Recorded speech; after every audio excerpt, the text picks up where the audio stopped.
라는 제목으로 하나님의 말씀의 은혜를 나누고자 합니다. 위기. 자, 이 한문 기억하시지요? 위기. 위험과 기회의 합성어다라고 얘기합니다. 위험이 있으면 거기에 또 기회도 있다. 위기. 예수님은 지금 제자들을 훈련시키고 있습니다. 그래서 지난번에 뭐 했어요? 제자들에게 이렇게 훈련했습니다. 씨 뿌리자는 비유에 의해서 말씀을 하셨고요. 그 다음에 너네들이 빛이다 라고 얘기하면서 등불은 등잔 위에 두는 것이지 밑에 두는 것이 아니다. 빛에 대한 얘기를 하셨고요. 거기다가 아주 확실하게 못 받기 위해서 이렇게 말씀하셨습니다. 이제 내 말을, 하나님의 말을 믿고 행하는 자가 내 누구다? 가족이다. 내 형제고 내 어머니고 내 가족이다. 아주 가격한 말씀을 하셨죠. 가족이 혈육, 피를 나눈 형제가 가족이 아니라 바로 너네들이 내 가족이다. 자, 그러면서 오늘 이제 수업을 진행하십니다. 오늘 수업은 어떻습니까? 오늘 수업은 현장 실습입니다. 여러분, 공부를 배울 때 이론 수업이 중요합니까? 현장 수업이 중요합니까? 물론 당연히 이론 수업이 중요하죠. 이론 수업이 굉장히 중요한데 그 이론을 현장에 써먹을 때 이 써먹는 걸 잘 써먹어야 되는 거예요. 자, 현장 수업이 그래서 굉장히 중요한데요. 자, 오늘 거 한번 다시 보겠습니다. 오늘의 예수님의 현장 수업이 어떻습니까? 한 분만 배웠습니다. 하루는 제자들과 함께 배에 오르사 그들에게 이르시되 호수 저편으로 건너가자 하시매 이에 떠나 행선할 때에 예수께서 잠이 드셨더니 마침 광풍이 호수로 내리침에 배에 물이 가득하게 되어 위태한지라. 제자들이 나와 깨어 이르되 주여 주여 우리가 죽겠나이다 한데 예수께서 잠을 깨사 바람과 물결을 꾸짖으시니 이에 그쳐 잔잔하여지더라. 제자들에게 이르시되 너희 믿음이 어디 있느냐 하시니 그들이 두려워하고 놀랍게 여겨 서로 말하되 그가 누구이기에 바람과 물을 명함에 순종하는가 하더라. 항상 이론이 수업이 끝나고 나면 이제쯤은 한번 해봐야지 실습을 나간 거예요. 실습을 나갔는데 진짜 위기가 닥쳤어요. 광풍이 몰아쳤어요. 그런데 어떻게 얘기합니까? 제자들은 거기 그 위기에 기회를 보느냐 안 보느냐의 문제죠. 자, 이거 어떻게 들으셨습니까? 이 본문을 한번 들어보시면 예수님이 좀 이상하지 않으세요? 첫째 이상한 점. 자, 22절. 배에 오르사 호수 저편으로 건너가자. 이제 다음 주에 나오겠지만 호수 저편이 어디냐 하면 거라사거든요. 거라사. 그림을 잠시 머릿속에 그리면 이게 계란처럼 모양처럼 생겼습니다. 계란 모양처럼. 그래서 동쪽에서 서쪽이 한 12km 정도 되고요. 남과 북 이렇게 잘라서 한 21km 되는 호수가 바로 게네사렛 호수라고도 부르고 갈릴리 호수라고도 부르고 바다라고도 부르는 그곳입니다. 그래서 호수 저편 거라사가 어디에 있냐 하면요. 시계로 3시 방향에 있습니다. 3시 방향. 여기에. 그러면 이쪽에서 여기까지가 지금 12km 정도 된다고 그랬거든요. 12km 되는 그 길을 배를 타고 건너는 거예요. 그러면 그 배가 무슨 배였을까요? 12km를 건너는 배니까 제자들이 최소한 12명이니까 이 배에 몇 명이 타고 있는 거예요 지금? 최소한 몇 명? 13명이 타고 있는 거죠. 왜냐하면 예수님이 타고 계시니까. 최소한 13명 이상은 타고 있는 배예요. 그러면 이 배가 노져서 갔을까요? 아니면 돛을 달고 갔을까요? 돛을 달고 갔겠죠. 그러면 여기서 12km가 제가 말씀드렸으니까 12km면 우리로 따지면 한 30리길 돼요. 그죠? 30리길. 그러면 배로 가면, 돛담배로 가면 한 2시간에서 2시간 반 정도 걸리는 기간을 그 거리를 배를 타고 간 거예요. 자, 여러분 지금 이 배에 타고 있는 제자들 중에 대부분이 어부 아닙니까? 배에 대한 전문가, 갈릴리 호수의 전문가예요? 전문가가 아니에요? 전문가예요. 전문가예요. 예수님보다 더 잘 알아요. 여기 날씨가 어떤 상황인가를. 그리고 간혹 가다가 이곳에 광풍이 분다는 것 또한 이들은 알고 있어요? 모르고 있어요? 알고 있죠. 그러면 만약에 이 배가 지금 2시간에서 2시간 반 걸려서 가는데 그 기간 동안에 광풍이 부는 기간이라고 알고 있었다면 배를 출발했을까요? 안 했을까요? 배를 출발했겠어요? 안 했겠어요? 안 해요. 안 했죠. 그런데 이들이 배를 출발했다는 말은 위험이 감지가 안 됐다는 거고 충분히 건널 수 있다고 판단했기 때문에 이 거리, 한 2시간 반 거리의 이 거리를 건너가고 있는 거예요. 그런데 예수님은 그 틈에 어떠신다고 지금? 잠이 드셨대요. 뭐 거기까지는 이해할 수 있어요. 뭐 예수님도 육을 가지신 분이시니까 잠드실 수 있죠. 그런데 광풍이 막 내리쳐요. 광풍이 되니까 배가 막 흔들릴 거고요. 그게 막 물이 올라올 거고요. 그러면 제자들은 어떻게 할 겁니까? 뭐 돛을 내릴 것이고 물을 밖으로 퍼낼 것이고 자기들이 할 수 있는 모든 액션을 취하고 있겠죠. 그 와중에도 주무시고 계신 거예요. 이거 뭐로 설명합니까?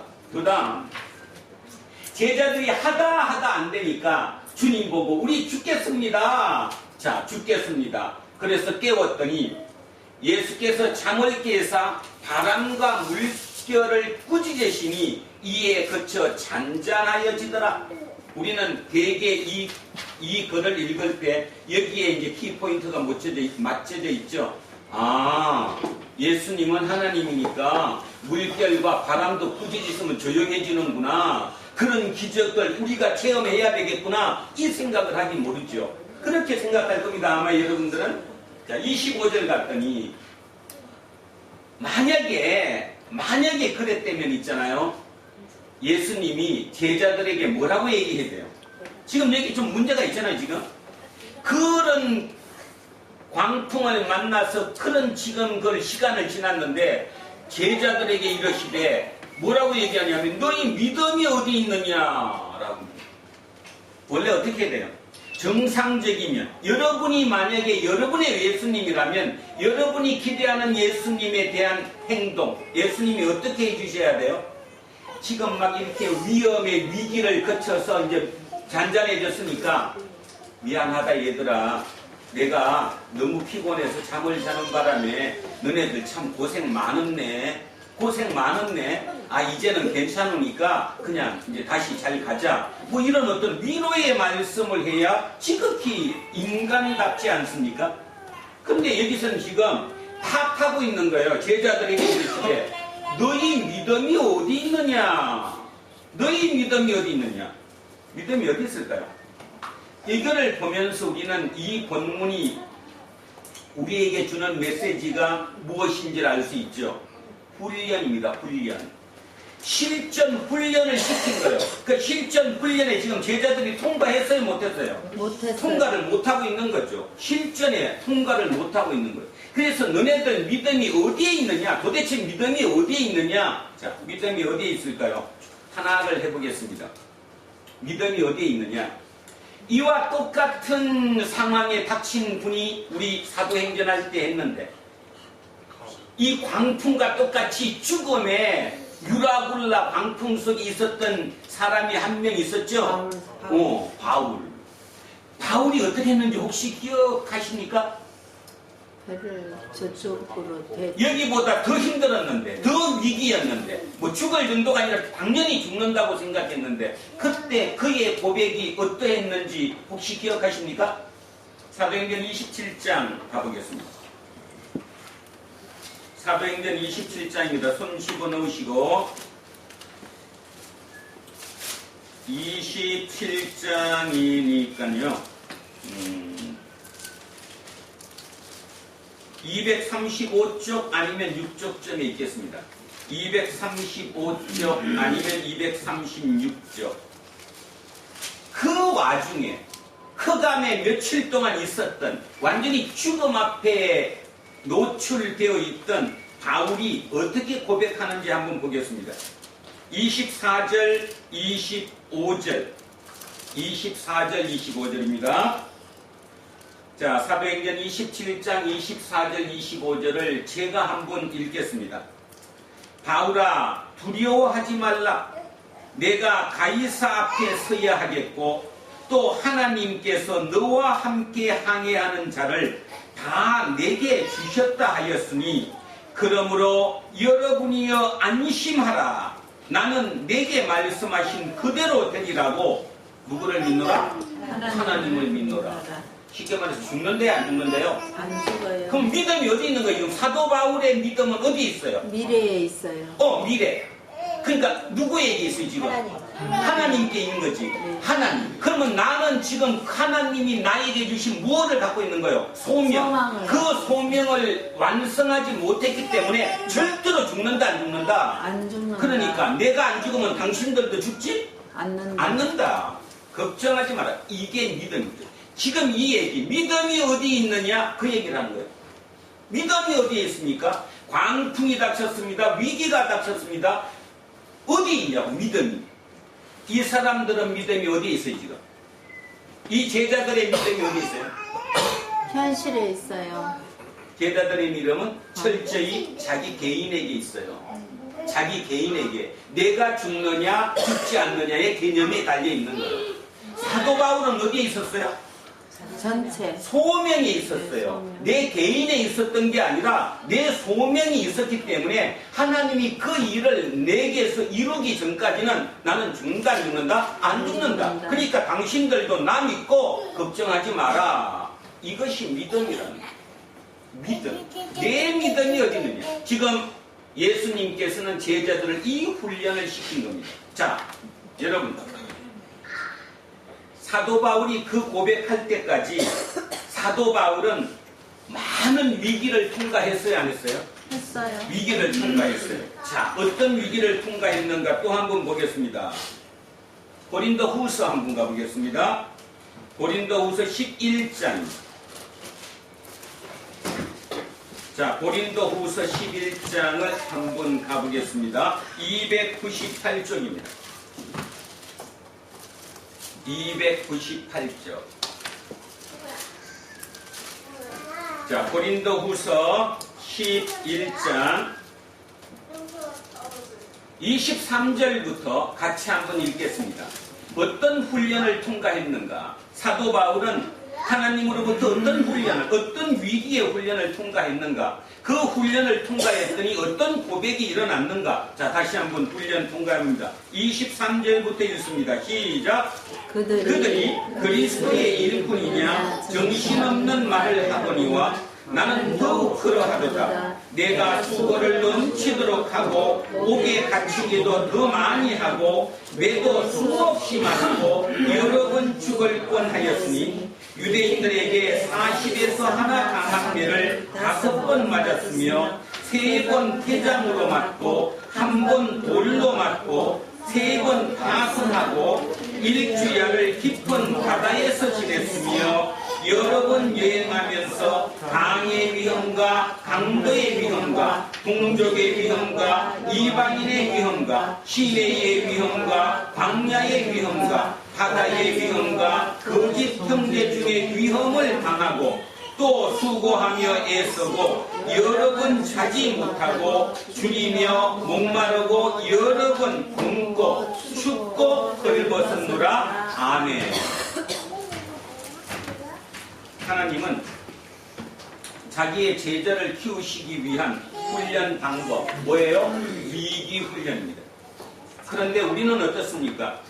우리는 하나님을 왜 믿느냐 물으면 바로 얘기는 못해도 마음속에 있는 얘기를 끄집어내면 뭐 안 당하려고 믿어요? 고생 안 하려고, 고통 안 당하려고 하나님을 믿는다라고 그러는 거죠. 그런데 지금 여기서 이제 우리와 하나님의 갭이 생기는 거예요. 여러분, 하나님은 여러분을 왜 예수쟁이로 만드셨습니까?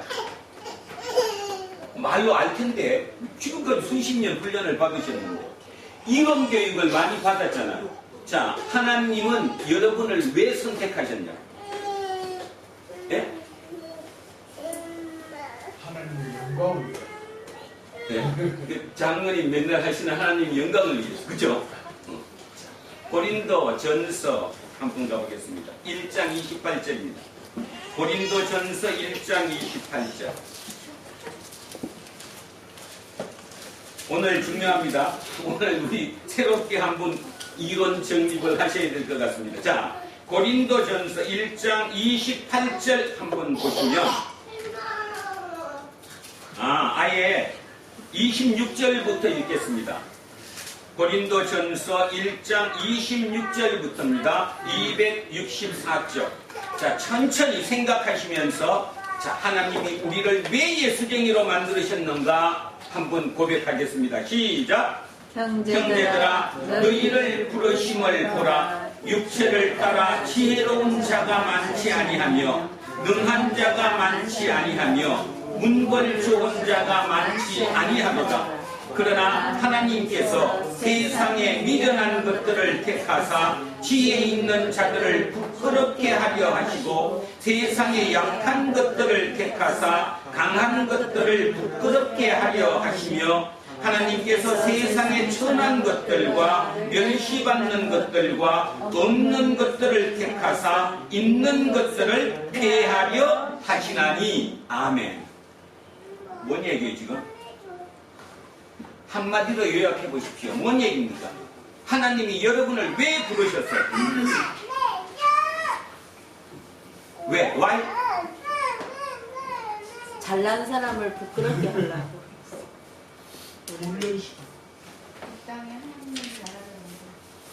자, 잘난 사람은 어떻게 한다고요? 부끄럽게 하려고. 부끄럽게 하고. 쉽게 말해서 한마디로 딱 표현하면 이게 뭐예요 이게? 잘난 사람을 부끄럽게 하고 없는 사람들을 택해서 있는 사람들을 폐하려 한대요. 한마디로 전복, 혁명이잖아요. 이런 얘기를 쓰면 참 거북스러워합니다. 예수쟁이들이 혁명이라는 얘기를 쓰면. 그러나 틀림없는 사실 하나는 하나님이 우리를 택하신 목적은 세상을 뒤집기 위해서라는 겁니다. 이게 세상을 뒤집는 길이 뭐예요? 세상을 뒤집는 거예요. 그러니까 약자가 다시 새로운 세상을 만들어내는 거예요. 그 새로운 세상이 하나님 나라이겠지요. 결국 우리는 여기 장로님을 비롯한 저를 비롯한 여러분 모두는 왜 부르심을 받았냐 하면 세상을 뒤집기 위해서 부르심을 받은 거예요. 그러면 그냥 뒤집어집니까? 뒤집어지기 위해서는 훈련을 시켜야 돼, 안 시켜야 돼요? 시켜요. 그래서 엄청난 훈련을 시켰죠. 엄청난 훈련을. 사도 바울은 아까 우리가 읽었던 것처럼 그 많은 훈련을 당했어요. 위기. 어쩌면 인생 자체가 모든 게 위기의 연속이었습니다. 그런데도 결국 그 위기의 연속마다 위험을 잡았어요? 기회를 잡았어요? 기회를 잡았어요. 기회를 잡고 올라갔더니 마지막에 어떤 고백을 해요? 어떤 고백? 아까 고백 우리 들었잖아요. 마지막 그 암흑의 시간, 유라굴라의 방풍 속에 죽음 속에서 어떤 고백을 한다고요? 나는 절대로 죽지 않는다. 하나님이 내게 주신 그 사명을 나게 이루기 전까지는 절대로 하나님은 나를 죽이시지 않는다. 그 믿음을 고백했잖아요. 너희 믿음이 어디 있느냐? 사도 바울의 믿음은 어디에 있느냐? 하나님의 소명을 달성하는 거예요. 여러분의 믿음은 어디에 있습니까? 여러분의 믿음은 그냥 착하게 사는 거? 아니면 대충 사는 거? 끝없이 자기 비하하고 주님을 믿는다고 하면서 이 제자들처럼 뭐만 해요? 주여 주여 죽겠나이다. 그 소리만 하고 있는 거예요 지금. 주여 주여 죽겠나이다. 그 소리만 하는 거예요. 지금 하나님은 그 과정을 왜 하느냐 하면 최후의 믿음의 고백 때문에 하고 있는데. 한 사람을 더 보겠습니다. 한 사람의 믿음의 고백을 더 보면 우리 창세기에 누구죠? 아브라함. 요셉의 얘기는 더 안 해도 뭐 너무나 여러분이 잘 알고 계시니까. 요셉이 그 위기 위기를 통과했더니 자, 창세기 45장에 마지막 어떻게 믿음을 고백합니까? 창세기 45장으로 가겠습니다. 창세기 45장 자 5절부터 한번 보겠습니다. 71쪽 아니면 72쪽입니다. 71쪽 아니면 72쪽. 자, 여러분 훈련입니다. 훈련. 자, 믿음의 선진들의 이 고백을 내 고백으로 한번 잘 들어보시기 바랍니다. 72쪽 창세기 45장 5절. 자, 시작합니다. 시작. 당신들이 나를 이곳에 팔았다고 해서 근심하지 마소서. 한탄하지 마소서. 하나님이 생명을 구원하시려고 나를 당신들보다 먼저 보내셨나이다. 이 땅에 2년 동안 흉년이 들었으나 아직 5년은 가까이도 못하고 주수도 못할지라. 하나님이 큰 구원으로 당신들의 생명을 보존하고 당신들의 후손을 세상에 두시려고 나를 당신들보다 먼저 보내셨으니 그런즉 나를 이리로 보낸 이는 당신들이 아니요 누구다? 하나님이시라. 아멘. 이 고백이 쉬운 고백일까요? 어려운 고백일까요? 어려운 고백이죠. 이 고백이 나와야 되는 겁니다. 이 고백. 믿음이 어디에 있느냐? 그 고백이 나와야 되는 거예요. 그런데 보편적인 사람은 위기를 닥치면 주저앉죠. 절망합니다. 그리고 한탄합니다. 그리고 불평합니다. 핑계댑니다. 누구 때문이라고 얘기하죠. 그런데 오늘 보듯이 하나님은 그 훈련을 시킵니다. 예수님도 자기의 제자들을 현장 실습을 시키신 거예요. 현장 실습을. 그런데 현장 실습 결과가 과히 좋진 않습니다. 그랬더니 대뜸 어떻게 말씀하시느냐? 너네들, 당신들, 니들 믿음이 어디에 있느냐? 믿음이 도대체 어디에 있느냐? 니들이 지금 왜 내가 너를 제자로 뽑아서 우리가 지금 이 교육을 받고 있는지 아느냐라고 묻고 계시는 거죠. 그렇게 우리에게도 묻고 있는 거예요. 우리에게도. 당신들 믿음이 어디에 있습니까? 세상적으로는 이런 얘기를 뭐라고 그러느냐? 영웅탄생이라고 얘기하죠. 이런 위기를 거쳐서 위기 속에 마지막 그 영웅이 탄생하는 과정. 어떤 면에서 따지면 우리 예수쟁이들은 저는 영웅이라고 생각합니다. 왜 우리는 영웅이 되어야 하느냐 하면 예수님이 우리를 선택하신 부르신 목적이 뭐라고 했어요? 세상을 뒤집는 거니까. 강한 자를 패하게 만들고 우리가 그 자리에 올라서야 되니까. 그것이 예수님의 뜻이니까. 하나님의 뜻이니까. 근데 우리는 그것을, 그 소명을 정확하게 내 것으로 인지하지 못하는 거예요. 인지하지 못하니까 조금만 광풍이 불고 바람만 약간 불어도 주여 주여 죽겠나이다 그 소리만 평생 하다가 죽는 것인지도 모릅니다. 실제로 그런 것 같습니다. 그것을 믿음이라고 착각한다라는 거죠. 믿음은 예수님과 함께 하더라도 뭐를 만날 수 있는 게 믿음이에요? 광풍을 만나는 게 믿음이에요. 여러분 혹시 착각하지 마십시오. 내가 예수를 믿으니까 예수를 내가 철저히 받아들이고 예수를 따르는 사람이니까 나는 모든 것이 고난도 없고 위기도 없고 삶이 순탄할 거다. 거짓말 중에 센 거짓말이죠. 거짓말 중에 센 거짓말. 그런데도 지금 그런 설교를 하면 여러분은 박수칩니다. 아, 은혜 받았다고. 하나님이 나한테 은혜를 주셔갖고 나는 그게 모든 게 순탄했다고 그러고 있는 거예요 지금. 그리고 예수를 믿는다고 주여 주여 하고 있는 거죠. 심각함을 알아야 합니다. 자, 정리합니다. 여기까지 1단계 정리 먼저 합니다. 여러분이 부르심을 받은 이유, 여러분을 예수쟁이로 만든 이유 하나, 딱 하나. 세상을 뒤집기 위해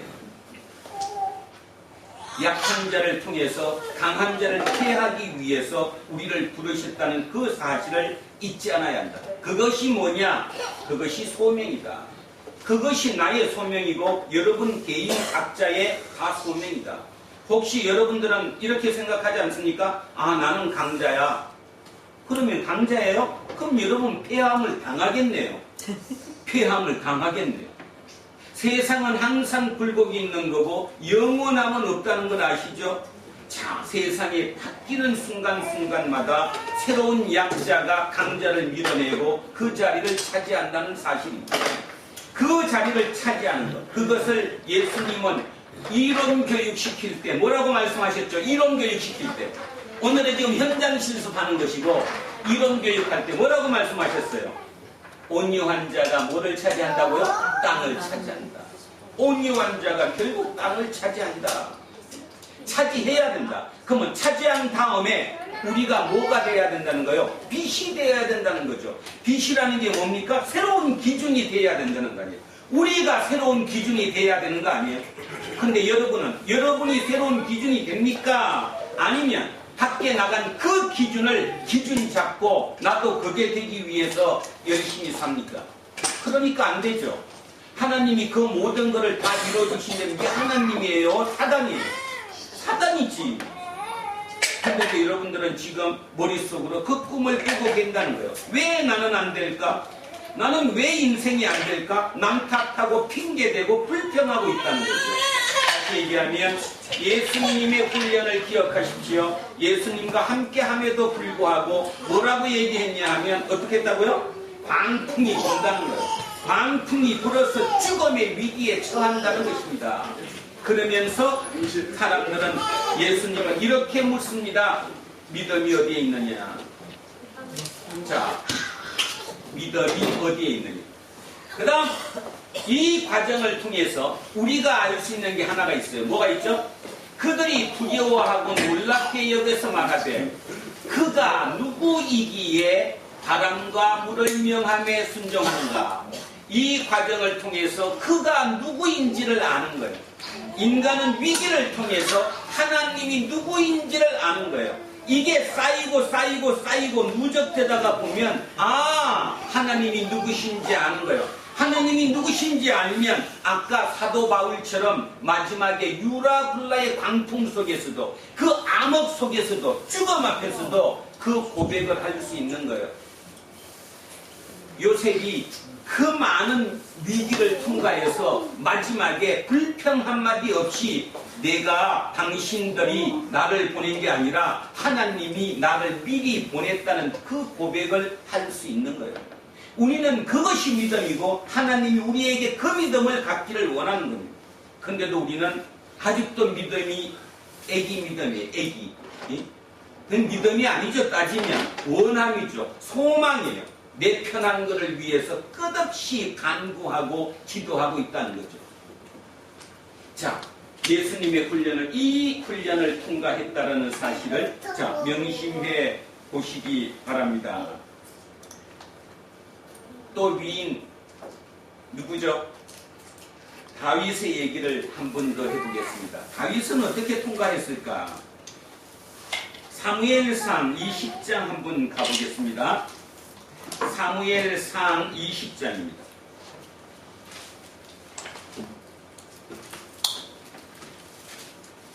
자, 몇 쪽쯤이냐 하면요.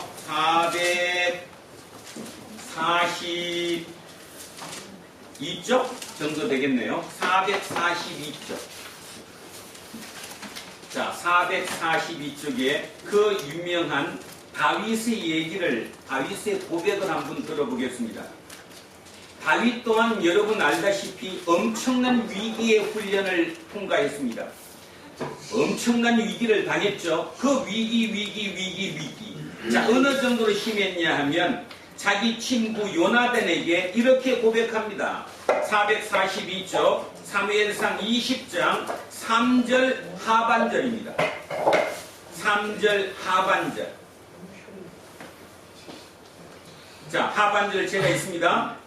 진실로 여호와의 살아계심과 내 생명을 두고 맹세하노니 나와 죽음 사이는 한 걸음 뿐이니라.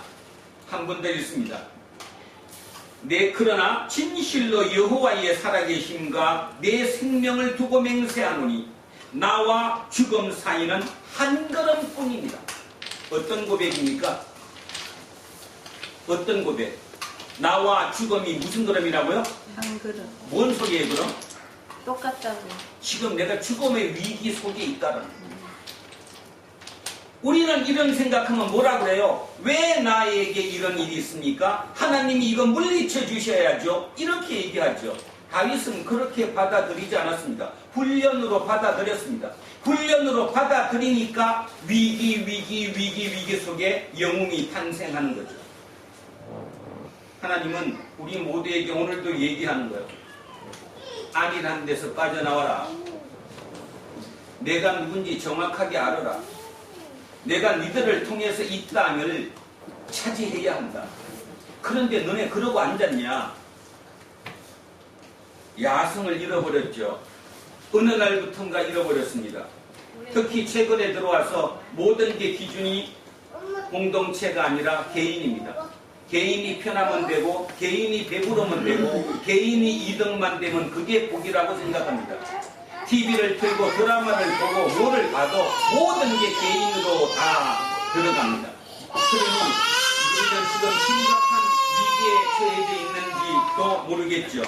자, 사무엘은 이렇게 나와 죽음 사이는 한 걸음뿐이라고 할 정도로 위기 속에서 있었습니다. 그런데 나중에 위기가 닥쳤을 때 보면 어떻게 고백하는가가 나오죠. 자, 한번 보겠습니다. 사무엘 하 16장으로 한번 갑니다. 사무엘 하 16장 489쪽 그 정도 되겠네요. 489쪽. 자, 489쪽에 사무엘 하 16장. 자, 11절, 12절을 제가 한번 읽어보겠습니다. 11절, 12절. 사무엘 하 11절, 12절입니다. 16장. 자, 11절. 이 얘기를 조금 더 보충시키면, 자, 사무엘 하 16장에 가면 압살롬이 반역을 합니다. 생각해 보세요. 자식이 반역을 하니 그 위기가 얼마나 크겠습니까? 그죠? 그때 다윗이 도망을 가죠. 도망을 가는데 시므이라고 하는 사람이 뭐라고 얘기하느냐 하면 약 올립니다. 자, 그랬더니 11절 제가 한번 읽어봅니다. 또 다윗이 아비새의 모든 신하들에게 이르되 내 몸에서 난 아들도 내 생명을 해하려 하거든 하물도 이 베냐민 사람이랴 여호와께서 그에게 명령하신 것이니 그가 저주하게 버려두라. 대단한 고백을 하죠. 자, 지금 아들이 반역을 당해서 내가 맨발로 도망치고 있는 중입니다. 그랬더니 주변에 시므이라고 하는 사람이 나를 저주하고 비난하고 욕합니다. 그런데도 불구하고 다윗의 고백을 한번 다시 보십시오. 자, 여호와께서 그에게 명령하신 것이니 그가 저주하게 버려두라라고 얘기합니다. 그죠? 죽이라고 얘기하지 않는다는 거죠. 그리고 12절 아주 결정적인 얘기를 합니다. 혹시 여호와께서 나의 원통함을 감찰하시리니 오늘 그 저주 때문에 여호와께서 선으로 내게 갚아주시리라 하고, 어떤 고백이에요 지금? 그 저주를 통해서 여호와께서 나의 모습을 보시고 나를 어떻게 해주신다고요? 선으로 내게 갚아준대. 이게 믿음이죠. 믿음이 딴 게 믿음이 아니고, 자식이 대학교에 붙는 게 아니고, 진급 잘하는 게 아니고, 합평한 게 아니고, 믿음이 어디에 있느냐? 내가 누군지 정확하게 아는 것. 두 번째는 고난이 닥쳤을 때, 위기가 닥쳤을 때 그 위기가 하나님의 훈련의 방법이라는 사실을 믿는 것. 그 훈련이 끝나고 나면 마지막 하나님의 뜻이 나를 통해서 이루어질 수 있다는 그 사실을 믿는 것. 세상적으로 얘기하면 영웅을 탄생시키는 그 과정이 결국 믿음이라고 얘기하고 있는 것입니다. 오늘 예수님과 제자들의 이 얘기를 통해서 우리가 꼭 기억해야 될 부분이 뭐냐 하면 내 믿음이 어디에 있느냐, 나를 돌아보는 거예요. 예수님이 나와 함께 하신다고 말씀하십니다. 예수님이 나와 함께 하시면 내 앞에는 광풍이 불지 않을 거라고 생각하는 그 착각을 없애셔야 합니다. 예수님이 나와 함께 하셔도 광풍은 붑니다. 위기는 닥칩니다. 왜냐하면 그 위기를 통해서만이 우리가 이 땅을 차지할 수 있기 때문이지요. 하나님의 마지막 목적은 약한 우리를, 비천한 우리를, 연약한 우리를 통해서 강한 저들을 폐기시키기 위함이라는 사실, 그래서 내가 선택받았다는 사실, 그것이 어느 곳이든 자기 있는 위치에서 그 목적을 달성해야 된다는 사실을 잊지 않으셔야 된다는 거예요. 아브라함으로부터 시작해서 믿음의 모든 선진들의 공통점은 하나님과 함께 했습니다. 그러면 여러분 어떻습니까? 아브라함이 하나님의 명령대로 출발을 했습니다. 그런데 그 길이 형통한 길이었나요? 아니면 위기의 길이었나요? 위기의 길이었죠. 하나님이 가라 해서 갔는데도 불구하고 흉년이 들지 않아서 배가 고파가지고 이집트로, 그죠? 자기 부인을 팔아먹은 정도까지 위기에 오지 않아요? 그런 과정을 통해서도 그 위기를 겪고 났더니 결국 마지막에 아브라함은 뭐가 됐어요? 믿음의 아버지가 된 거죠. 우리는 어떻습니까 지금? 우리는 어떻습니까? 지난 한 주간 여러분은 어떠셨습니까? 힘드시지 않으셨습니까? 그래서 그냥 주여 죽겠나이다 붙들고 계시진 않으셨습니까? 주님이 우리에게 뭐라고 말씀하시는 거죠 지금? 내 믿음이 어디에 있느냐? 네 믿음이 어디에 있느냐? 다시 한번 얘기하는데 저는 또는 여러분 각자는 하나님께 부르심을 받은 선택받은 자입니다. 선택받은 목적은 이 땅을 차지하기 위해서라는 사실.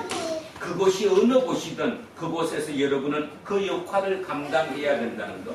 그러면 그 위치에 가기까지는 우리는 어떻게 해야 된다? 엄청난 위기의 연속일 수밖에 없다. 위기의 연속. 거기에서 위험보다는 기회를 잡고 나가는 것. 그것이 우리의 믿음이라는 사실이죠. 자, 그 점은 개인이 아니라 공동체를 위한다는 사실을 오늘 우리에게 예수님께서 보여주고 계시다는 것. 자, 그 생각하면서 오늘의 본문을 다시 한번 예수님이 나를 훈련시키는 그 방법으로 다시 한번 보셨으면 합니다. 자, 천천히 생각하면서 시작합니다. 하루는 제자들과 함께 배에 오르사 그들에게 이르시되 호수 저편으로 건너가자 하시매 이에 떠나 행선할 때에 예수께서 잠이 드셨더니 마침 광풍이 호수로 내리침에 배에 물이 가득하게 되어 위태한지라 제자들이 나와 깨어 이르되 주여 주여 우리가 죽겠나이다 한데 예수께서 잠을 깨사 바람과 물기를 꾸짖으시니 이에 그쳐 잔잔하여지더라.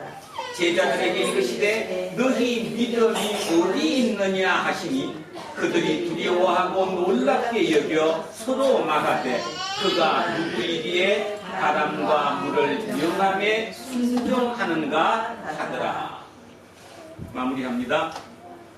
예수님의 훈련은 이론 수업도 있지만 실습도 있습니다. 실제 내 삶 속에 그런 실습의 과정이 오죠. 여기 계시는 모든 분들은 그 실습의 과정을 거쳤습니다. 과연 그 실습의 과정 때마다 이기고 넘어가셨나요? 아니면 불평, 불만으로 주저앉으셨나요? 어쩌면 영원히 그 주저앉는 것이 믿음의 전부인지 알고 계시지는 않은지요. 지금 만약에 그런 위기 속에 계시다면 하나님이 나에게 이 위기를 주는 이유가 무엇인지를 진짜 철저히 기억하며 새겨보는 저와 여러분이 되었으면 참으로 좋겠습니다. 자, 예수님이 질문합니다. 내 믿음이 어디 있느냐? 두 번째, 우리는 이렇게 고백합니다. 그분이 누구시기에? 오늘도 그분이 누구신지를 제대로 아는 저와 여러분 되시기를 주의 이름으로 축원드립니다. 기도하겠습니다. 살아계신 아버지 하나님, 오늘 우리는 아주 중요한 사실을 하나 배웠습니다. 하나님이 함께 하신다고 해서 광풍이 불지 않음이 아니라는 사실을 말이지요. 하나님이 함께 하심에도 불구하고 강풍이 부는 이유는 무엇일까요? 바로 훈련하기 위해서라는 것입니다.